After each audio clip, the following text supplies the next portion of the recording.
Hola, soy Cristian Rachí, soy fiscal federal en la provincia de San Luis, cargo que desempeño en forma interina hace ya 11 años. Y bueno, en primer lugar, celebrar esta iniciativa gremial por sumarse por el recordatorio en el Día Nacional por la Memoria y la Verdad de la Justicia. Agradecer especialmente que me hayan invitado para poder participar de esta forma del recordatorio. Yo he tenido la suerte y el honor de intervenir en los distintos juicios por delitos de lesa humanidad que se llevan a cabo en San Luis. En San Luis hemos juzgado los hechos que se cometieron en perjuicio de unas 50 víctimas, que no agotan, por supuesto, las de las víctimas de terrorismo de Estado de la provincia, pero son casos que llegaron a juicio, que fueron los más representativos de lo que se consiguió eh, arrimar suficiente prueba como para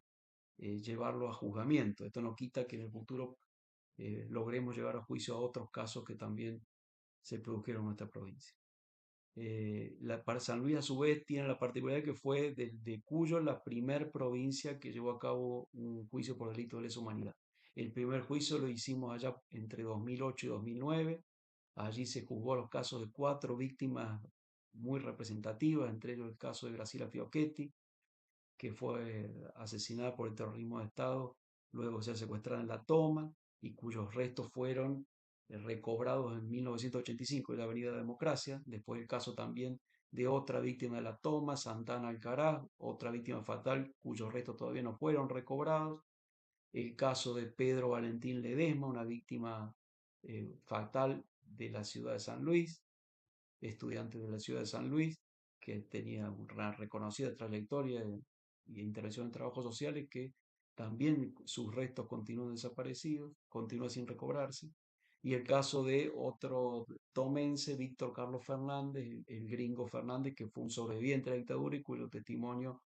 ayudó muchísimo en la reconstrucción de los hechos de la época. El segundo juicio fue el más grande, se hizo entre 2013, fines de 2013 y 2015,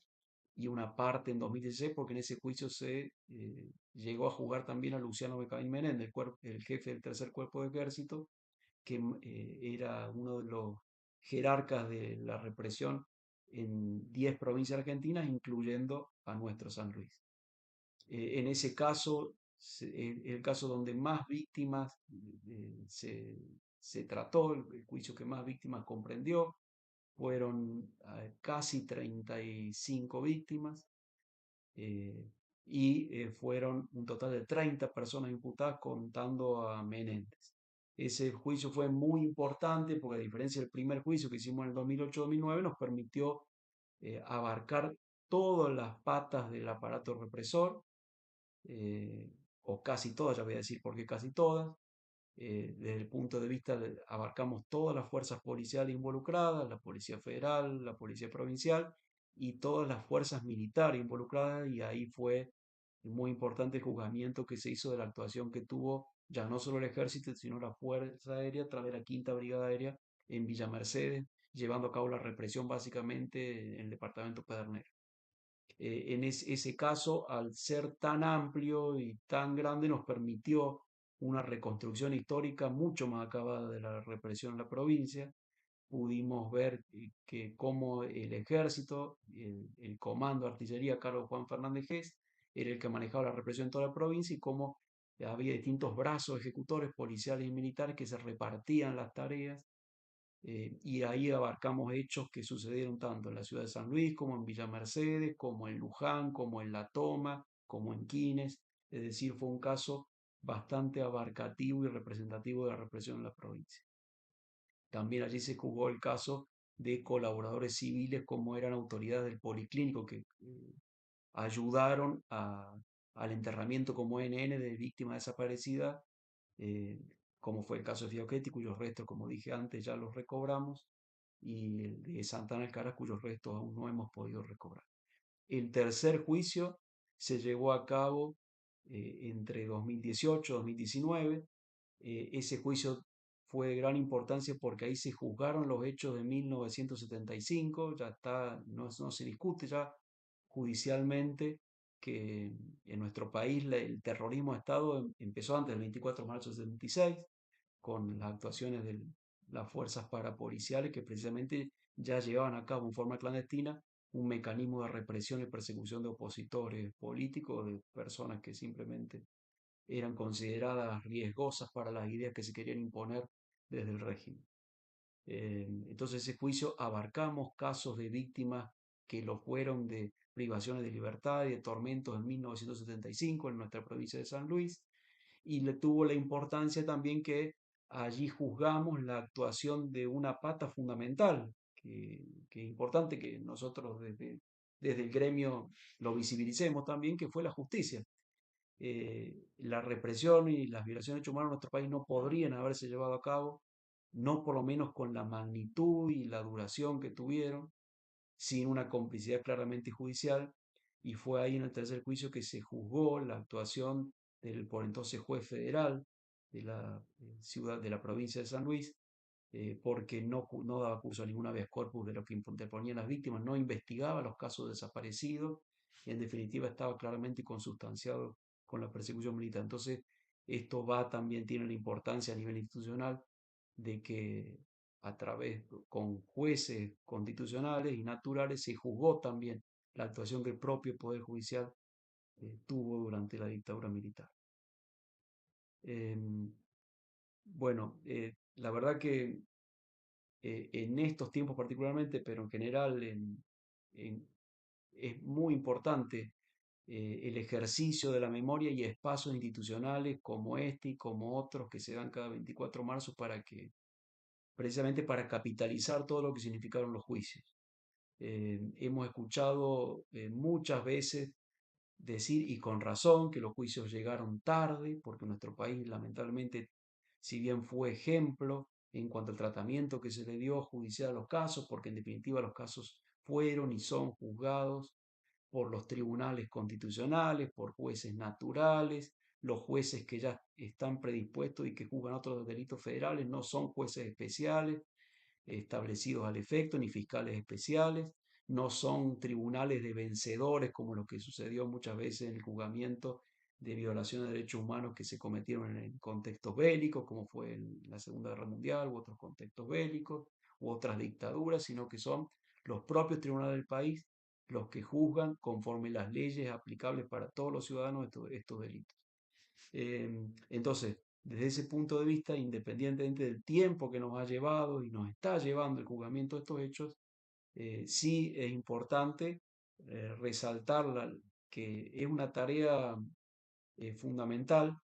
y esto tiene mucho que ver con esta trilogía que todos mencionamos siempre y a veces repetimos, olvidando un poco o no reparando en la importancia de estos tres términos: memoria, verdad y justicia. Precisamente los juicios, por más tarde que se hagan, contribuyen indispensablemente a esto, que es en definitiva la garantía de que esto no puede volver a suceder, y la garantía de ir generando un progresismo genuino en materia de derechos humanos. La memoria, un pueblo sin memoria, obviamente nos referimos a la memoria colectiva, es muy difícil que pueda aprender sus errores del pasado y que pueda mejorar hacia el futuro y sobre todo evitar incurrir en esos errores. Ahora, una memoria sin verdad genuina, sin una búsqueda genuina, sincera de verdad, no serviría de nada ese fin colectivo de los pueblos. Y por eso, de hecho, es muy gráfico decir que la memoria es es un territorio en disputa. Eh, Vemos aflorar cada tanto negacionismos o distintas corrientes que tienden constantemente a pretender revisar sobre aquello sobre lo que hay mucho consenso, incluso consenso logrado precisamente a través de sentencia judicial. Entonces, la memoria colectiva, claramente, que es un territorio en disputa, tiene que asentarse sobre una verdad que llegue a un punto que ya no sea disputable, y esa forma de zanjar la verdad es precisamente la actuación de los tribunales de la justicia. Y ahí es donde nosotros tenemos que cumplir un rol fundamental, para poder lograr un acervo de memoria y de verdad genuinamente buscada. Es la justicia la que zanja esa disputa que se da en este territorio tan sensible, ¿no? Entonces, esa es la gran importancia que tienen las sentencias judiciales. Son las que zanjan la disputa por la memoria, son las que genuinamente buscan reconstruir la verdad como interpretación de sucesos sociales que nos interesan a todos y que tiene que ser lo más ajustada a la realidad posible y son las que en definitiva nos va a marcar lo que pasó y a su vez servir como advertencia para demostrar que lo que pasó se juzgó y que no puede volver a pasar y que si vuelve a pasar va a volver a ser juzgado. Entonces, esta trilogía llevada a cabo a través de los juicios, como lo que estamos hablando, son esa, en definitiva la garantía de capitalizar ese acervo por la defensa de los derechos humanos y a su vez garantizar a la sociedad, a todas las personas, a todos los seres humanos que habitan este sagrado suelo, que esto no puede volver a pasar y que si vuelve a pasar va a haber una justicia que va a reaccionar y va a estar a la altura de las circunstancias, por el más que el tiempo lleve lo que nos ha llevado. Pero yo creo que como sociedad, necesariamente de este proceso hemos salido capitalizados y más allá de disidencias o de idas y vueltas, hay un capital en materia de derechos humanos que está zanjado, está preservado y eso nos va a servir en el futuro para seguir capitalizando y avanzando en materia de estos derechos humanos. Bueno, para finalizar les cuento, como les decía, no está todo hecho en materia de derechos humanos. La principal deuda que tenemos desde la justicia, siempre hablando del terrorismo de Estado, por supuesto, sin entrar en los escabrosos temas de los derechos humanos siglo XXI, para cuya defensa también tenemos, por cierto, que estar a la altura de las circunstancias, pero volviendo al tema por el que estoy haciendo esta breve intervención, la principal deuda de la justicia es recobrar precisamente los restos desaparecidos. En eso hemos emprendido distintas búsquedas hasta ahora sin suerte y seguimos tratando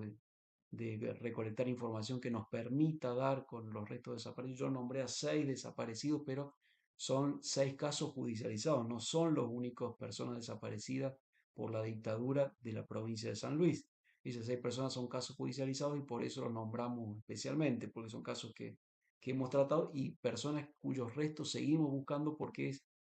la única reparación que al día de hoy genuinamente continúan esperando sus familiares. Pero a su vez también seguimos buscando a hijos de desaparecidos. Hemos tenido y tenemos distintas causas en curso en donde seguimos buscando a- precisamente a los nietos, eh, porque no descartan que algunos de ellos sean personas que están viviendo en San Luis. Así que tenemos varias causas de esas en curso. Esa es otra gran deuda que se va saldando de a poco de la justicia, el llevar a cabo esos juicios para restituir la identidad a las personas y perseguir a quienes hayan intervenido en esas sustituciones de identidad y alteración de estados y de civil de las personas. Así que bueno, la tarea en este campo no está concluida, seguimos en eso y tenemos que seguir. Y bueno, esta es parte de ese acervo capitalizado en materia de derechos humanos y de madurez como sociedad que yo creo que no tiene vuelta atrás y que tenemos que ocuparnos cada 24 de marzo de seguir recordando. Bueno, de nuevo muchas gracias por este espacio, un afectuoso saludo a todos los comprovincianos y hasta pronto.